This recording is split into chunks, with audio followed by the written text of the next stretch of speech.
What's going on, everyone? Colette City Chronicles back here with another video, and today I'm going to be talking about why I believe the Houston Rockets master plan is almost complete.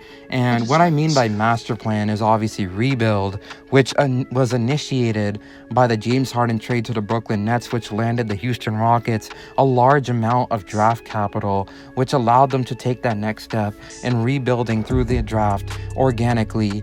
And we've been fortunate enough that in back-to-back drafts that we have amassed such a significant amount of young talent with high upside, obviously highlighted by Jalen Green, who I consider to be a centerpiece of this franchise moving forward. Now, with that being said, the Rockets are sitting at a place where I think they're really close to, etching their name into the league and going back into a zone of relevancy. Because here's the deal.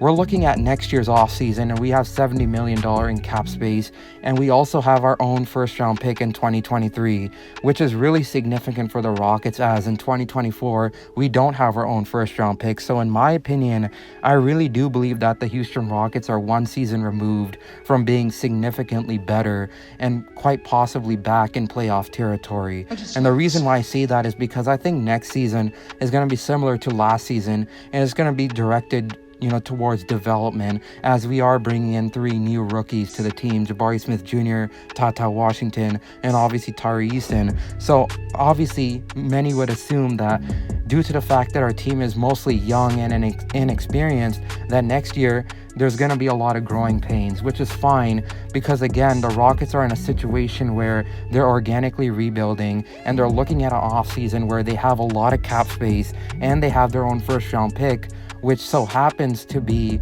in a draft class that is stacked to the rim, headlined by a generational prospect in Victor Wembanyama, who is pegged as the greatest first-round pick ever since LeBron James. So this is really significant for the Rockets. Victor is a 7'2" center with the skill set of a guard. He is an incredible defender, and just overall, he is highly sought after as of right now in next year's draft.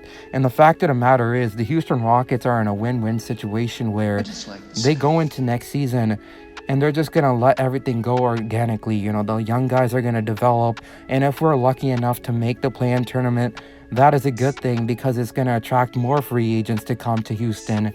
And if we don't make the play-in tournament, we're going to have a real good chance at getting a generational talent to add alongside Jalen Green, Alperen Sengun, and Jabari Smith Jr. and Victor Wembanyama. And overall, I think that would really cap off this rebuild and just overall bring the Houston Rockets back into playoff territory and allow them to be contenders for many years to come. And overall, that is why I think the Houston Rockets are almost complete their master plan in, becoming a playoff/championship caliber team really soon. So comment down below your thoughts on the Houston Rockets situation right now. Like if you enjoyed the video, and of course, make sure to subscribe for more.